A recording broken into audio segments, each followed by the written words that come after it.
Perlu pakai berapa banyak buku sih untuk journaling? Itu kayaknya jadi salah satu pertanyaan yang paling sering gue terima dari teman-teman yang gue kenal langsung, dari yang ikutan les journaling, juga dari followers di Instagram.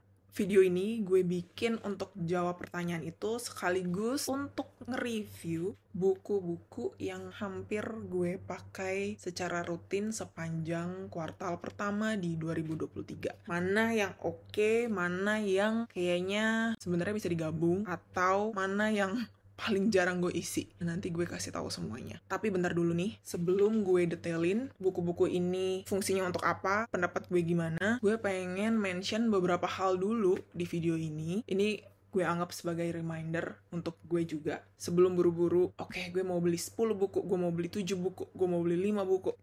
Tunggu dulu, sabar dulu. Kita coba lihat dulu satu persatu poin yang mau gue sampaikan di video ini. Yang pertama, journaling is a very personal thing. Journaling itu sangat personal, jadi cocoknya pakai berapa buku, dan tiap buku bakal diisi apa aja, itu akan beda-beda untuk tiap orang. Yang cocok buat gue, belum tentu cocok buat lo, begitu juga sebaliknya. Apa yang cocok buat lo, belum tentu cocok juga buat gue. Ibaratnya gini deh, kita lagi milih sepatu nih. Coba kalau kita tanya, lo punya sepatu berapa? Kita punya misalkan segeng 5 orang aja gitu ya. Pasti beda-beda, jumlah sepatunya dia beda-beda. Alasannya apa? Ya pasti beda-beda juga. Ada yang ngerasa, gue cuma perlu sepatu 2. Satu buat kerja, satu buat jalan-jalan. Cukup. Iya, nggak apa-apa juga kayak gitu. Terus kalau misalkan kita tanya ke B punya preferensi yang beda lagi. Misalnya, gue suka mix and match beberapa outfit sekaligus. Kalau gue lagi pengen sporty, gue pakai sneakers. Kalau gue pengen kelihatan feminine, gue pakai heels. Sneakersnya pun bisa beda-beda tergantung nyocokin sama warna bajunya. Ya itu sah-sah aja juga gitu. Beda-beda orang, beda preferensi. Pilihannya juga, keputusan yang diambil pun akan beda. Begitu juga dengan jurnal. Keputusan kita mau pakai berapa bukunya, itu nggak bisa kayak ditempelin, oke, si A pakai bukunya 5, berarti gue 5 juga. Nggak gitu. Apakah si B cuma pakai 1 buku, berarti gue juga 1 aja dong cukup. Iya, dicek dulu, lo butuhnya jurnal untuk apa. Step pertama adalah kita tahu dulu, apa sih yang gue mau dari journaling. Buku ini mau gue pakai untuk nulis apa. Itu dulu yang perlu kita ketahui, itu dulu yang perlu kita jawab. Lalu yang kedua, be mindful when you explore the options. Pilihan notebook tuh banyak banget. Ada brand lokal, ada brand Jepang, brand Korea, brand Taiwan, brand Amerika. Banyak. Gue personally suka dengan Tomoe River Paper. Jadi gue lebih sering pakai brand luar kayak Hobonichi. Terus yang baru itu yang dari Sterling Ink, itu Common Planner, itu juga Tomoe River Paper.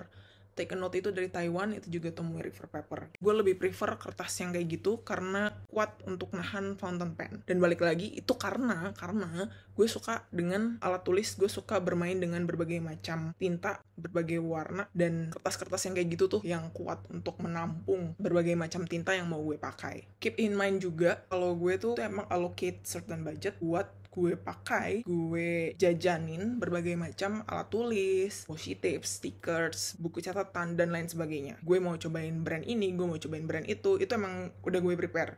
Tapi, gue juga sering dapet DM nih, Kak, Hobonichi harganya nggak masuk nih ke budget aku. Ya nggak apa-apa, nggak usah dipaksa. Gue nggak pernah menyuruh kalian untuk, ayo gue pakai Hobonichi, ikuti jejakku. Pakai juga Hobonichi. Enggak. Kalau mau coba ya sok, kalau enggak juga ya nggak apa-apa. Karena gue pakai Hobonichi bukan berarti kalian juga harus pakai Hobonichi. No, gue cuma share kalau gue tuh suka pakai Hobonichi. Tapi kalau kalian nggak masuk budgetnya, ya jangan dipaksa. Tetap utamakan makan, minum, internet, listrik. Nggak semua orang juga bakal cocok dengan Tomoe River Paper. Jadi tidak usah FOMO, ya be mindful. Karena kalian bakal mengeluarkan uang kalian untuk benda itu. Belum tentu juga kalian suka dengan kertasnya. Jadi be mindful karena itu uang yang kepake. Dan dihitung-hitung dulu apakah kalau beli buku dengan harga segini masih aman budgetnya. Jangan sampai uang untuk kebutuhan primer lo atau ada tujuan-tujuan keuangan yang lain yang pengen kalian raih malah jadi makin lama tercapainya cuma karena hanya beli notebook. Jangan kayak gitu, gengs. Brand lokal pun ada yang kertasnya bagus, ada yang covernya juga bagus, ada yang desainnya juga oke, bentukan jurnalnya juga yang cakep juga ada, itu ada banget. Mungkin nanti gue bakal cari-cari beberapa brand lokal yang bisa gue temukan dan gue bakal ngetes dan review. Nanti ya tungguin aja videonya.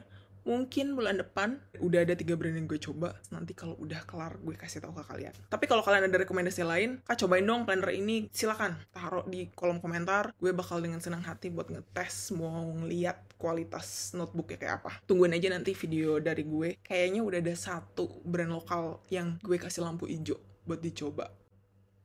Nanti ya, lihat nanti. Yang ketiga, give yourself the permission to change. Kasih izin diri sendiri untuk berubah.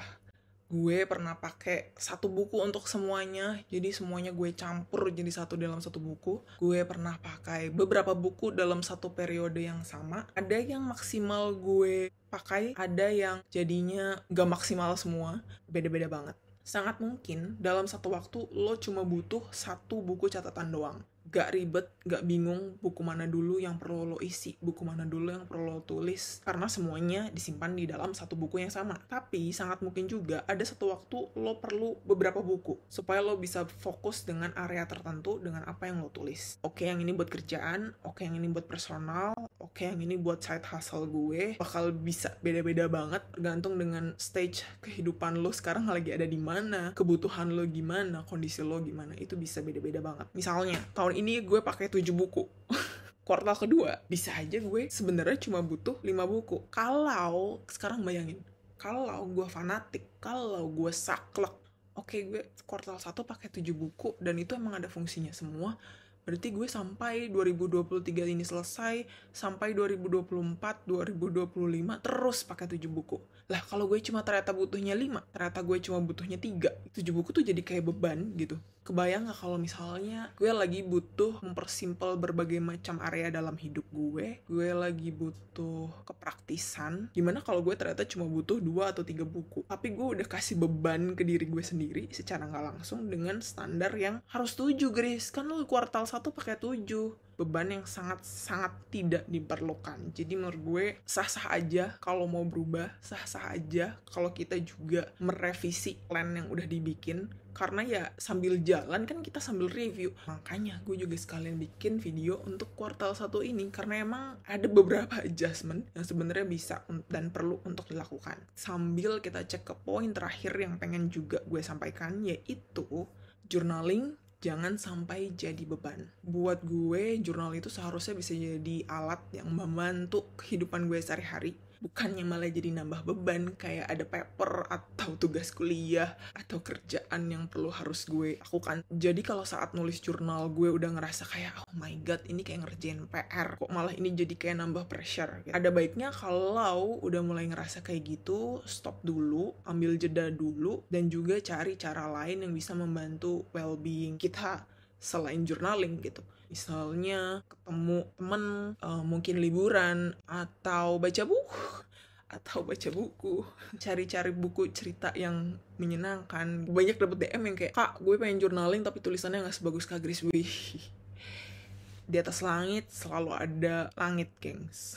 Yang tulisannya lebih bagus daripada gue, yang lebih rapi dari gue juga banyak banget. Cuma gue juga udah belajar supaya gak compare tulisan tangan gue dengan tulisan tangan orang lain, karena buat apa orang buku-buku gue juga yang baca gitu kan. Gak usah ngejar kesempurnaan yang fana. Gak usah, gengs, karena gak ada aturan tulisannya harus begini, tulisannya harus begitu, halamannya harus full, harus keisi semua dari baris pertama sampai baris terakhir, dari grid paling atas sampai grid paling bawah. Gak ada. Halaman jurnal gue juga ada yang belang-belang, ada yang gue cuma ngisi kayak setengah, terus aduh udah capek deh gue. Ada juga yang kayak gitu. Justru itu jadi tanda dan juga jadi memori kalau oke, ini ternyata gue lagi tepar nih, lagi capek nih gitu. Gak apa-apa banget, gak usah ngajar perfection. Jadi keep in mind kalau jangan sampai jadi beban. Karena kalau udah jadi beban, nggak ada funnya, nggak berasa manfaatnya, malah jadi kayak hari ini ada berapa halaman nih belum diisi gitu. Jadi nggak usah kayak gitu, bawa fun aja. Kalau mau kosong ya udah, kalau pas lagi ada mood, ada waktu luang, pengen berkreasi, pengen menulis panjang, ya baru silahkan. Panjang banget ini kayaknya, udah berapa menit.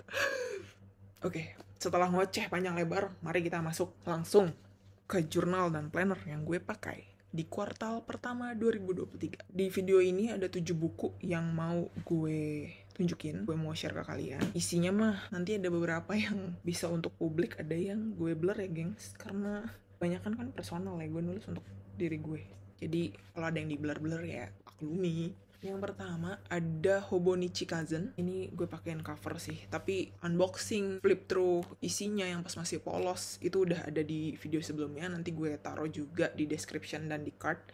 Buku ini gue pakai untuk memory keeping. Gue mengabadikan jejak hari-hari gue tuh ya di sini. Gue ketemu sama siapa, gue ngobrolin apa, gue nonton apa. To-do list gue juga gue kadang taruh di sini. Agak ngeblend antara memory keeping journal juga sedikit to-do list itu ada di Hobonichi Kazen. Gue suka tempel foto-foto dan stiker juga di sini. Buku ini jadi kayak tempat bermain gue untuk cobain stiker baru, juga kayak mini album karena gue banyak nempel foto-foto juga di sini. Foto Kim, banyak foto Kim. Gue tetap paling suka dengan Hobonichi Kazen karena menurut gue ini desainnya tuh pas banget buat gue. Gue suka karena ada daily page-nya malah. Ditanggalin itu gue suka banget. Buat memory keeping tuh gue suka banget. Udah diporsiin satu hari satu halaman itu gue suka banget. Kalau gue kasih skor kepuasan untuk produknya 10 out of 10, tentu saja 10, nilai sempurna. Kalau gue kasih skor seberapa maksimal gue menggunakan Hobonichi Kazen ini, 9 lah ya, 9 dari 10. Karena ada momen-momen dimana agak overlap dengan buku yang lain. Ada misalnya kalau gue lagi pergi atau gue perlu nginep di mana dan gue kayak aduh gue lagi nggak bisa nih bawa buku banyak-banyak. Hobonichi Kazen karena besar jadi gue tinggal nggak gue bawa. Lalu yang kedua, Hobonichi Wix Mega. Ini yang versi sneaker, soft cover. Nah, ini bisa ditekuk-tekuk. Ini planner yang gue fungsikan untuk pre-planning. Buat gue ngoret-ngoret itu di sini. Gue pernah bikin video setupnya, bisa ditonton di situ. Gue tuh nulis oret-oretan plan gue di sini. Ngelihat apa yang bisa gue masukin dalam satu periode tertentu. Biasanya yang mingguan. Gue pakai monthly page dan weekly page-nya. Termasuk saat gue bikin konten plan, gue juga tulis juga jadwal-jadwal. Oke, gue mau pengen bikin konten apa, hari apa. Itu gue tulis juga di sini. Ini kan ada banyak ratusan blank notes-nya. Jadi ini kalau gue pergi-pergi, gue bawanya Hobonichi Wix ini. Misalkan gue lagi mau kerja di cafe, laptopan di luar, tapi perlu bawa notebook buat tulis-tulis atau coret-coret, gue bawanya ini karena dia notesnya banyak. Gue pun punya covernya Hobonichi Wix yang kayak dompet, jadi kalau mau pergi bawa satu dompet itu udah bisa langsung masukin ini, kartu-kartu, duit, dan segala macam. Kepuasan dengan produknya gue kasih 10, skor untuk gue nya sendiri, gue memaksimalkan ini kayaknya 7, karena kalau gue nggak pergi-pergi ya notes-nya ini hampir tidak terisi. Makanya gue isi dengan review drama Korea. Lebih banyak cuma ngeliat plan gue di weekly page-nya doang, tapi blank notes-nya itu nggak keisi. Produknya sih gue suka. Oke, terus yang ketiga. Yang ketiga ada Common Planner. Ini ada covernya. Gue cabut aja deh. Ini. Common Planner ini didesain oleh Sterling Ink, brand Amerika, kayak kertasnya Tomoe River, dan ini ukurannya B6. Kalau Hobonichi Kazen A5 nih segini. Ini B6, lebih kecil. Gue udah pernah bikin juga video perbandingan antara Hobonichi Kazen dan Common Planner, jadi silakan ditonton kalau pengen tahu bedanya. Gue pakai planner ini sebagai morning pages notebook gue, karena di belakangnya ini ada banyak banget halaman kosongnya. Dan gue juga memberi mandat kepada buku ini sebagai functional planner gue. Goal planning juga gue lakukan di sini karena udah ada halaman yang udah ada desainnya. Jadi gue tinggal tulis aja, gue tinggal track di sini. Terus kalau ada minggu yang padat dengan berbagai macam tugas yang harus gue lakukan, itu juga gue melakukan weekly planning dan day-to-day planningnya di sini. Jadi biasanya pas lagi mau bikin jadwal, ini kan schedule-nya bisa dibikin per jam ya di Common Planner. Dari jam 6 pagi sampai jam 12 malam. Pas waktu gue mau bikin schedule per jam gue bakal sambil buka Hobonichi Wix. Jadi ada plan apa di hari itu, gue perlu ngerjain apa dan lain-lain. Nah dari sini gue masukin baru ke Common Planner. Kayak gitu flow-nya kurang lebih. Buat produknya gue kasih 9,5 dari 10. Covernya itu gue suka karena lentur kan. Kalau Hobonichi Kazen tuh cardboard kaku gitu. Tapi ini saking lenturnya, kurang tebel dikit lagi. Tapi yang baru, kalau nggak salah sih udah dibikin lebih tebel ya. Selain itu, gue nggak ada komplain sih. Secara fungsi, secara layout, dan secara kualitas kertas, gue suka. Dan kalau kasih skor seberapa maksimal gue memakai produk ini, 8 dari 10. Karena ini notes-nya banyak, gengs. Jadi kalau lagi nggak pengen nulis panjang-panjang, kayak misalkan sehari cuma nulis 1 halaman, atau gak nyampe ya, sehari cuma nulis setengah halaman, ini bakal bersisa banyak halaman sih jadinya. Cuma ya ini baru April ya, kita lihat apakah nanti tiba-tiba banyak inspirasi, banyak yang pengen gue tumpahkan ke atas kertas. Secara kualitas produk, tiga-tiganya ini, Hobonichi Kaizen, Hobonichi Wix, dan Common Planner, gue suka dan gue puas banget. Buat tahun depan 2024 juga, kayaknya gue bakal repeat order. Lalu ada 4 buku lagi yang juga gue pakai, tapi tidak sesering 3 yang tadi. Kalau yang 3 yang tadi itu hampir setiap hari gue tulis, atau at least gue buka. 4 buku berikutnya adalah ini Hobonichi Day Free yang A5. Ini gue pakai sebagai reading journal. Sejauh ini baru gue isi dengan catatan singkat dari buku yang udah selesai gue baca atau buku yang lagi gue baca. Nextnya mungkin kalau ketemu buku yang unik atau yang menarik, gue bakal bikin spread khusus. Terus bikin mind map mungkin kalau ada topik-topik atau ide-ide yang ternyata nyambung. Tapi so far gue baru nulis dari satu buku ini, quotes favorit gue apa, kenapa gue tertarik baca buku itu, terus kayak ada beberapa catatan atau pendapat yang buat gue abis baca, ini nih sangat nonjol banget pengen gue tulis gitu. Secara produk gue suka, tapi secara fungsi, sebenarnya reading journal ini bisa gue gabungin sama Common Planner. Karena gue pun gak mungkin nulis 171 halaman untuk mengomentari buku-buku yang gue baca dalam 1 tahun. Ini kayaknya too much. Dan gue pun memakai ini kayaknya juga gak habis. Jadi kayaknya ini harusnya bisa digabung. Cuma ya sudah, kan sudah kebeli dua-duanya. Lalu, yang berikutnya adalah Hobonichi Day Free yang A6, yang A6. Ini sama-sama Day Free ya. Sama-sama Day Free. Ini A5, ini A6. Nah, yang ini gue pakai untuk brainstorm ide-ide les journaling. Semuanya gue tulis di sini. Jadi kalau gue ada ide apa, dapat feedback apa, gue catat semua di sini. Jadi saat gue mau bikin materi les journaling, gue tinggal buka karena semua catatannya, semua oret-oretan gue ada di sini. Gue pisahin ini supaya lebih fokus saat gue lagi mau bikin materi. Tapi balik lagi sejujurnya, ini tuh bisa digabung sama Hobonichi Wix Mega. Hobonichi Wix Mega.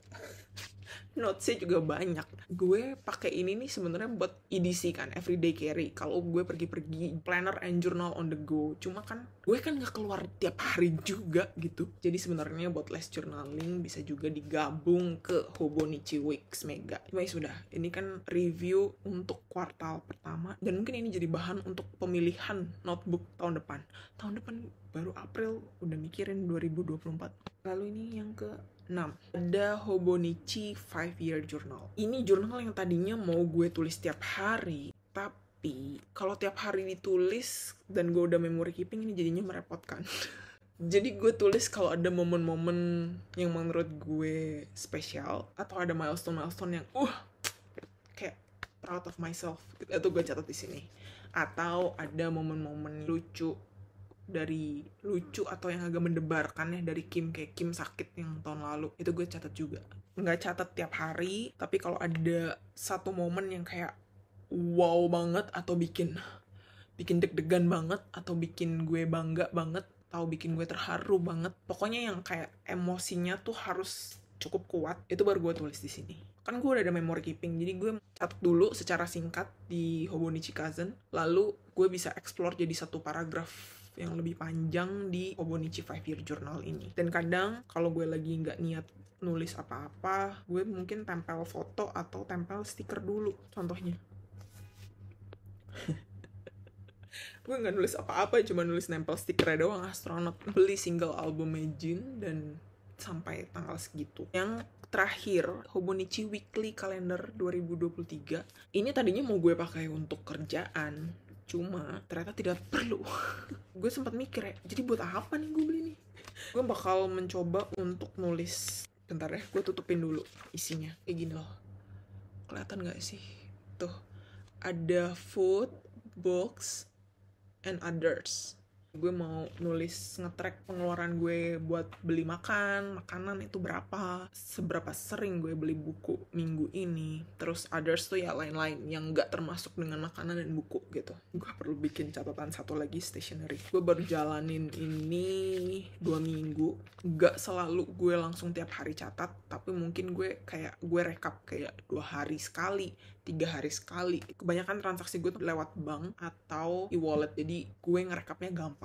Ini menarik sih, kecil-kecil kayaknya calon-calon favorit gue juga. Jadi inilah 7 buku yang gue pakai di kuartal 1 2023 ini. 3 yang hampir gue pakai setiap hari, dan 4 yang gue pakai kadang-kadang kalau lagi mood, kalau lagi butuh, kalau lagi perlu. Tiap buku ada fungsinya sendiri, walaupun ada beberapa fungsi yang sebenarnya bisa digabung dalam satu buku. Ya itulah hasil review gue. Ya at least buat tahun depan gue mungkin udah ada perkiraan menyiapkan line up seperti apa.